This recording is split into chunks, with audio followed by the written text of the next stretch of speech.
ജപമാലമണിയിൽ മറഞ്ഞിരിക്കുന്നെന്റെ ജന്മസാഫല്യത്തിൻ നിധികൾ.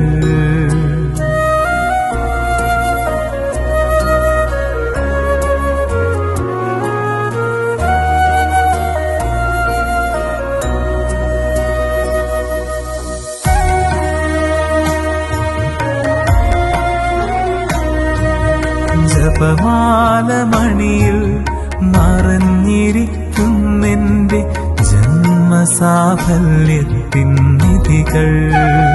ഓരോ മണിയും ഉരുവിടുമ്പോൾ ഞാൻ കോരിയെടുക്കുന്ന മണിമുത്തുകൾ. ഓരോ യേശുമിശിഹായ്ക്ക് സ്തുതിയായിരിക്കട്ടെ. ഇത് ഒക്ടോബർ മാസം, ജപമാല മാസം, പരിശുദ്ധ അമ്മയുടെ വണക്കമാസം. ഞങ്ങളുടെ കുഞ്ഞുനാളിൽ ഈ മാസം എന്നും പള്ളിയിൽ പോയി ജപമാല ചൊല്ലുന്നത് ഒഴിച്ചുകൂടാനാവാത്തതായിരുന്നു. എന്നെയും ജീവിതത്തിൽ ഒരുപാട് വാത്സല്യം ചൊരിയുന്ന എന്റെ അമ്മ, എന്നെ ഏറെ സ്നേഹിക്കുന്ന എന്റെ പെറ്റമ്മ എന്നെ ഈ പോറ്റമ്മയ്ക്ക് അടിമ വച്ചതാണ്. ആ പരിശുദ്ധ അമ്മയുടെ സംരക്ഷണത്തിന് കീഴിലാണ് ഞാനും എന്റെ കുടുംബവും, എനിക്കുള്ള എല്ലാ പ്രിയപ്പെട്ടവരും. ആ അമ്മ എന്നെ തന്റെ പുത്രനിലേക്ക് സമർപ്പിക്കുന്നു.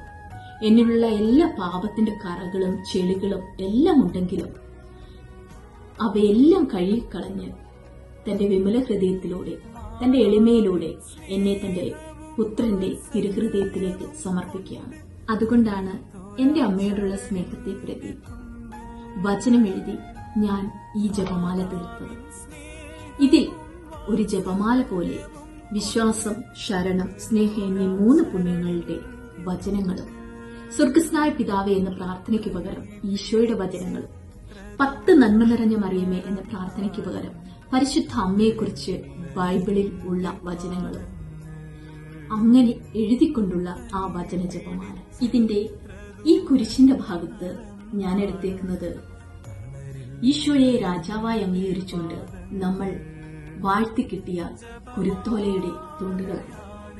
അതുപോലെ തന്നെ ഈ വചനം എഴുതുമ്പോൾ എന്നെയും എന്റെ കുടുംബത്തെയും, പ്രിയപ്പെട്ടവരെയും, എന്നെ സ്നേഹിക്കുന്നവരെയും എന്നെ വെറുക്കുന്നവരെയും, അതുപോലെ തന്നെ ഈ ലോകം മുഴുവന്റെയും സമാധാനത്തിന് വേണ്ടിയിട്ട് അമ്മയുടെ വിമല ഹൃദയം വഴി ഈശോയ്ക്ക് ഈ ജപമാല ഞാൻ സമർപ്പിക്കുന്നു. നമ്മളെ എല്ലാവരെയും ദൈവം സമൃദ്ധമായി അനുഗ്രഹിക്കട്ടെ. പരിശുദ്ധ അമ്മയുടെ സംരക്ഷണം നമുക്ക് എല്ലാവർക്കും ഉണ്ടാകട്ടെ.